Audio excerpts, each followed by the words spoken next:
नमस्कार, आप देख रहे हैं हेडलाइंस न्यूज। दिन भर की ताज़ा खबरों के लिए अभी सब्सक्राइब करें, साथ में बेल आइकन भी प्रेस कर लें। खबरों में आगे बढ़ने से पहले वीडियो को लाइक जरूर करें और अपने दोस्तों के साथ ज्यादा से ज्यादा शेयर करें। और आप किस राज्य शहर से न्यूज को देख रहे हैं, कमेंट में जरूर लिखें।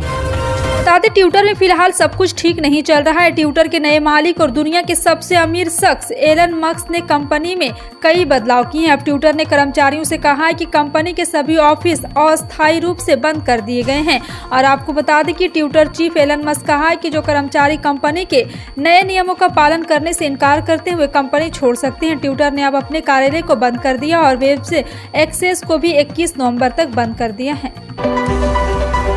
गुजरात विधानसभा को लेकर कई अलग अलग सर्वे में दावा किया जा चुका है कि भारतीय जनता पार्टी एक बार सत्ता में वापसी कर रही है, लेकिन इन सब के बीच सबकी नजरें आम आदमी पार्टी पर टिकी हुई है। सबके मन में एकमात्र सवाल यह है कि आम आदमी पार्टी का गुजरात में प्रदर्शन कैसा रहेगा और इससे कांग्रेस और बीजेपी के कितने नुकसान हो सकते हैं। बीजेपी और कांग्रेस दोनों ही पार्टियां अरविंद केजरीवाल के नेतृत्व वाली पार्टी से उभरती चुनौती के सामने अपने रणनीतियों पर पुनर्विचार कर रहे हैं। आरजेडी के प्रदेश अध्यक्ष जगदानंद सिंह पिछले 1.5 महीने से पार्टी से इस्तीफे और नाराज चल रहे हैं। और आपको बता दें कि 2 अक्टूबर को जगदानंद सिंह प्रदेश कार्यालय आए थे और उसी दिन मीडिया के सामने अपने बेटे सुधाकर सिंह के इस्तीफे के बाद कहा था कि जो किसानों के हित की बात करता है उसे त्याग करना पड़ता है। इसके बाद जगदानंद सिंह कभी पार्टी कार्यालय में नजर नहीं आए। ऐसी चर्चा है कि नाराज जगदानंद सिंह की छुट्टी होने वाली और अब्दुल बारी सिद्दीकी को प्रदेश अध्यक्ष बनाया जाएगा। सब कुछ लगभग सेट हो चुका है। जी हाँ, आपको बता दें कि अंदर खाने में इस बात की चर्चा है कि जगदानंद सिंह ने लालू प्रसाद यादव से दिल्ली में मुलाकात भी की थी। पंजाब सरकार ने शुक्रवार को सरकारी कर्मचारियों के लिए एक बड़ा फैसला लिया। मानो सरकार ने पुरानी पेंशन स्कीम को लेकर नोटिफिकेशन जारी कर दिया है। इससे प्रदेश के मुलाजिमों को फायदा होगा। आज चंडीगढ़ में हुए कैबिनेट की बैठक में इस फैसले पर मुहर लगा दी गई है। सीएम मान ने कहा है कि आपकी सरकार ने पारदर्शिता का वादा किया था और हम इसलिए विधानसभा लाइव की है। और आज की कैबिनेट की मीटिंग में गन्ने की फसल को लेकर भी नोटिफिकेशन जारी हुआ। पंजाब सरकार की तरफ से बताया गया है कि गन्ना किसानों को 305 रुपए केंद्र सरकार, 50 रुपए पंजाब सरकार और 25 रुपए शुगर मिल देगी। इसके बाद यह रेट 380 रुपये हो जाता, जो पूरे देश में सबसे अधिक है। कांग्रेस पार्टी के नेता राहुल गांधी के नेतृत्व में भारत जोड़ो यात्रा अभी इस समय महाराष्ट्र में है। कुछ दिन बाद ये मध्य प्रदेश में प्रवेश करेगी। इसके बाद ये आपको बता दें कि हाड़ौती के झालावाड़ जिले की सीमा से राजस्थान में प्रवेश करेगी। और भारत जोड़ो यात्रा को लेकर राजस्थान के मुख्यमंत्री अशोक गहलोत सीएम आवास पर मीटिंग बुलाई है। और जानकारी के मुताबिक मुख्यमंत्री आवास पर होने वाली बैठक में CM Gehlot, PCC chief Govind Singh Dotasra, मंत्री, विधायक और पार्टी पदाधिकारी शामिल होंगे। 3 दिसंबर को राजस्थान में यात्रा का प्रवेश प्रस्तावित है। यात्रा के दौरान इंतजाम की तैयारियों को लेकर जिम्मेदारी दी जाएगी। देश में बढ़ती जनसंख्या को नियंत्रित करने के लिए 2 बच्चों के नियम यानी कि 2 चाइल्ड पॉलिसी को लागू करने की मांग वाली याचिका को सुप्रीम कोर्ट ने शुक्रवार को खारिज कर दिया है। शीर्ष अदालत ने परिवार नियोजन की मांग वाली कई अर्जियों को खारिज करते हुए कहा है कि यह अदालत का काम नहीं बल्कि सरकार का है। समाचार एजेंसी पीटीआई के मुताबिक न्यायमूर्ति एस.के. कौल और न्यायमूर्ति ए.एस. ओका की पीठ ने मौखिक रूप से कहा है कि जनसंख्या कोई ऐसी चीज नहीं जो एक दिन रुक जाए। प्रधानमंत्री नरेंद्र मोदी ने शुक्रवार को श्रीहरिकोटा स्पेस स्पोर्ट के स्काई रूट एयरस्पेस द्वारा विकसित रॉकेट विक्रम एस के प्रक्षेपण की सराहना की और कहा है कि यह भारत की निजी अंतरिक्ष उद्योग की यात्रा में एक महत्वपूर्ण मील का पत्थर है। प्रधानमंत्री ने भारतीय अंतरिक्ष अनुसंधान संगठन को बधाई दी है। और आपको बता दें कि पीएम मोदी ने ट्वीट कर कहा है कि स्काई रूट एयरस्पेस द्वारा विकसित स्कोट विक्रम एस के रूप में। और आपको बता दें कि भारत के लिए एक ऐतिहासिक क्षण और आज श्रीहरिकोटा में रवाना हो। यह भारत के निजी अंतरिक्ष उद्योग की यात्रा में एक महत्वपूर्ण मील का पत्थर है। केंद्रीय रक्षा मंत्री राजनाथ सिंह ने एक कार्यक्रम में शामिल होते हुए निरक्षरता को गरीबी और बेरोजगारी का मुख्य कारण बताया। उन्होंने उडुपी में मणिपाल एकेडमी और ऑफ हायर एजुकेशन के दीक्षांत समारोह में बोलते हुए थ्योरेटिकल और प्रैक्टिकल शिक्षा के महत्व पर जोर दिया है। अपने संबोधन में राजनाथ सिंह ने कहा है कि जब वो शिक्षा की बात करते हैं तो उनका मतलब थ्योरेटिकल और प्रैक्टिकल दोनों होता है और हमें सिर्फ ज्ञानी ही नहीं बनना बल्कि बुद्धिमत्ता भी होना जरूरी है। केंद्र सरकार ने शुक्रवार को जारी digital personal data protection bill 2022 के मसौदे के तहत प्रस्तावित प्रावधान का उल्लंघन करने पर जुर्माने की राशि 500 करोड़ रुपए तक बढ़ा दी है। 2019 में draft personal data protection bill में 15 करोड़ रुपए या किसी इकाई के वैश्विक कारोबार का 4% जुर्माना लगाने का प्रस्ताव है। मसौदे में भारतीय डेटा संरक्षण बोर्ड स्थापित करने का प्रस्ताव है जो बिल के प्रावधानों के अनुसार ही कार्य करेगा। इंडोनेशिया की सबसे बड़ी इंटरनेट कंपनी गोटो ने लागत कम करने और वित्त में सुधार प्रयासों का हवाला देते हुए 1300 नौकरियां या अपने कर्मचारियों के 12% कर्मचारियों की कटौती की है। टेक क्रंच के अनुसार आर्थिक मंदी और बढ़ती ब्याज दरों को नेगेटिव करने के लिए कार्यबल में कटौती करने के अपने फैसले में गोटो स्थानीय और वैश्विक कंपनियों में शामिल हो गया है। गोटो ग्रुप के मुख्य कार्यकारी आंद्रे के हवाले से कहा गया कि अधिक तेजी से वित्तीय स्वतंत्रता प्राप्त करना हमारे लिए एक गंभीर लागत है। यूपी के माफिया मुख्तार अंसारी के बेटे अब्बास अंसारी को शुक्रवार को ईडी यानी कि प्रवर्तन निदेशालय ने मनी लॉन्ड्रिंग केस में प्रयागराज की जिला कोर्ट में पेश किया है। यहां ईडी और अब्बास के वकीलों की तमाम दलीलों को सुनने के बाद कोर्ट ने अब्बास अंसारी को 14 दिन की जुडिशियल कस्टडी यानी कि न्यायिक हिरासत में भेज दिया है। इसके बाद अब्बास नैनी सेंट्रल जेल में रहेगा। इससे पहले ईडी ने अब्बास को पिछले 12 नवंबर की तारीख को डिस्ट्रिक्ट कोर्ट में पेश किया था। उस समय 7 दिन की रिमांड बढ़ाने की अर्जी दी थी और 12 नवंबर को जिला जज संतोष राय ने अब्बास अंसारी की रिमांड 7 दिन और देते हुए शर्त लगाई कि उसे टॉर्चर नहीं किया जाएगा।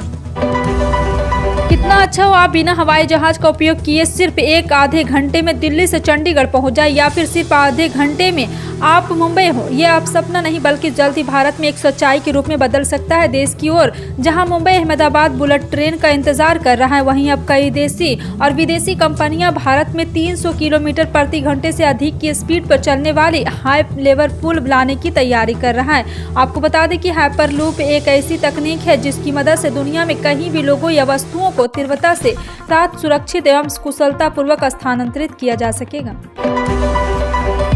श्रद्धा वालकर के पिता विकास वालकर ने इंडिया टीवी के साथ एक्सक्लूसिव बातचीत में कहा है कि आफ्ताब को इस सघन वारदात के लिए फांसी की सजा मिलनी चाहिए। उन्होंने कहा है कि उसने मेरी बेटी को जैसा हाल किया है उससे भी ऐसी ही सजा मिलनी चाहिए। साथ ही उन्होंने ये भी कहा है कि उन्हें पूरा शक है कि आफ्ताब का पूरा परिवार इस अपराध में शामिल है। उन्होंने कहा है कि वे मारपीट की शिकायतों के बाद आफ्ताब के घर पर ही गए थे, लेकिन आफ्ताब के भाई ने उन्हें दरवाजे से भगा दिया। साथ ही ये भी कहा है कि अब कभी इस दरवाजे पर कदम नहीं रखना। उन्होंने बताया कि आफ्ताब मेरी बेटी को इतना मारता था कि आफ्ताब की वो दरवाजा खोलकर नीचे बिल्डिंग में भाग जाता था और आफ्ताब बेकाबू हो जाता था।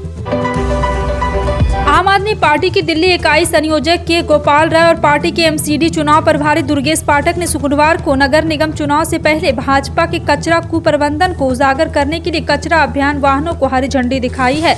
अभियान की शुरुआत करते हुए राय ने आरोप लगाया है कि विपक्षी भाजपा ने पिछले 15 सालों में पूरी दिल्ली को कूड़े से भर दिया है। दिल्ली नगर निगम के भाजपा पिछले लगातार 3 कार्यालय से सत्ता में है। हिंदुत्व विचारक बीडी सावरकर पर राहुल गांधी के बयान को लेकर छिड़े विवाद के बीच पुलिस ने कांग्रेस नेता की रैली से पहले शुक्रवार को महाराष्ट्र में बुल्ढाना जिले के सेगांव में सुरक्षा कड़ी कर दी है। आपको बता दें कि राहुल गांधी के नेतृत्व में भारत जोड़ो यात्रा शुक्रवार को सुबह सेगांव पहुंची और वह शाम को यहां की एक रैली को संबोधित करेंगे। अधिकारी ने बताया कि महाराष्ट्र नवनिर्माण सेना कार्यकर्ताओं ने सावरकर पर राहुल गांधी के बयान को लेकर उनके विरुद्ध प्रदर्शन करने की योजना बनाई और इसी पर सुरक्षा कड़ी की गई है। गृह मंत्री अमित शाह ने बांग्लादेश के सामने हिंदू मंदिरों पर हो रहे हमलों का मुद्दा उठाया है। शुक्रवार को अमित शाह ने बांग्लादेश की गृह मंत्री असमद्दुजान खान से मुलाकात की थी। उस मुलाकात के दौरान शाह ने इस बात पर चिंता जाहिर की है कि बांग्लादेश में हिंदू मंदिरों पर हमला हो रहा है। उन्हें तो उनकी तरफ से साफ कहा गया है कि भारत इस स्थिति में चिंतित है और इस मामलों पर तेज कार्रवाई की मांग कर रहा है। जानकारी के लिए बता दें कि पिछले 9 साल में बांग्लादेश में अल्पसंख्यकों को 7689 बार हमलों का सामना करना पड़ा। गुजरात में इस साल विधानसभा चुनाव होने हैं। 1 और 5 दिसंबर को गुजरात में वोटिंग होनी है। इसी को देखते हुए सभी राजनीतिक पार्टियां ने एड़ी चोटी का जोर लगा दिया है। लेकिन इस बीच गुजरात के नवासारी जिले के गंदेवी तालुका के अंचेली और उसके आसपास के करीब 19 गांव के लोगों ने चुनाव का बहिष्कार करने का फैसला किया है। गांव में जगह जगह ट्रेन नहीं तो वोट नहीं के पोस्टर बैनर देखने को मिल रहे हैं। बता दें कि अंचेली गाँव में महज 15 किलोमीटर दूर कोसली गाँव में देश की पहली बुलेट ट्रेन के लिए स्टेशन बन रहा है। दरअसल कोरोना के दौरान जब लॉकडाउन लगा तो उससे पहले अंचेली गांव के स्टेशन पर वेस्टर्न रेलवे ने करीब 16 ट्रेनों को स्टॉपेज दिया हुआ था। पहाड़ी राज्यों में रोजाना हो रही बर्फबारी के चलते उत्तर भारत के कई राज्यों में तापमान में गिरावट आने लगी है। ठंडक की शुरुआत हो चुकी है और आने वाले दिनों में तापमान और नीचे जाने की संभावना है। उधर दक्षिण के राज्यों में अब भी भारी बारिश का दौर जारी है। मौसम विभाग ने बताया कि 2 दिनों तक कई राज्यों में भारी बरसात होने वाली है। ऐसे में लोगों को अलर्ट रहने की जरूरत है। मौसम विभाग के अनुसार उत्तरी तटीय तमिलनाडु, पुदुचेरी, कराईकल और तटीय आंध्र प्रदेश, रायलसीमा में कई जगह 21 और 22 नवंबर को मध्यम से बारिश हो सकती है। भारतीय रेलवे देश के रेल नेटवर्क का इलेक्ट्रिफिकेशन करने जा रहा है। मंत्रालय ने तेजी से इस पर काम करना शुरू कर दिया है। अब तक 82% तक रेल नेटवर्क का इलेक्ट्रिफिकेशन हो चुका है। रेल नेटवर्क के इलेक्ट्रिफिकेशन होने से सबसे बड़ा लाभ पर्यावरण का होगा। वित्त वर्ष 2022-23 के दौरान अक्टूबर 2022 तक भारतीय रेल ने 1223 रूट किलोमीटर के विद्युतीकरण का काम कर लिया है। वित्त वर्ष 2021 से 22 के समय अवधि के दौरान 895 रूट किलोमीटर का विद्युतीकरण हुआ था। हरियाणा के मुख्यमंत्री मनोहर लाल खट्टर ने कहा है कि उनकी सरकार ने बिजली के क्षेत्र में उल्लेखनीय कार्य किया है, जिसके चलते राज्य के 80% से अधिक गांवों को 24 घंटे से अधिक समय बिजली मिल रही है। खट्टर ने शुक्रवार को यहां हरियाणा विद्युत नियामक आयोग द्वारा आयोजित नियामक मंच की 13वीं बैठक को बतौर मुख्य अतिथि संबोधित करते हुए बात कही है। उन्होंने अन्य राज्यों में आए विद्युत नियामक आयोग के अध्यक्षों और सदस्यों को संबोधित करते हुए कहा है कि गत लगभग 8 वर्षों में हरियाणा ने बिजली के क्षेत्र में उल्लेखनीय कार्य किया है। आपको बता दें कि पीएम किसान योजना की 12वीं किस्त के पैसे करोड़ों किसानों के खाते में ट्रांसफर किए गए, लेकिन बहुत ऐसे भी किसान थे जिन्हें योजना का लाभ नहीं मिला है। 12वीं किस्त का लाभ प्राप्त किसानों के लिए ई-केवाईसी करना आवश्यक था। ऐसे में जिन किसानों ने इन काम को पूरा नहीं किया था उन्हें इस योजना का लाभ नहीं मिला। वहीं बाद में जिन लोगों ने अपनी ई-केवाईसी करवा लिया है और इस योजना का लाभ जरूर मिलेगा। मीडिया रिपोर्ट के मुताबिक सरकार 30 नवम्बर को इन किसानों के खाते में 2000 रुपये किस्त ट्रांसफर कर देगी। आपका इन सभी खबरों पर क्या कहना है कमेंट सेक्शन में टाइप करके जरूर बताएं। इसी तरह की पल पल की अपडेट जानने के लिए जुड़े रहें आप अपने हेडलाइंस न्यूज के साथ। मिलते हैं अगली बड़ी खबर में, तब तक के लिए जय हिंद।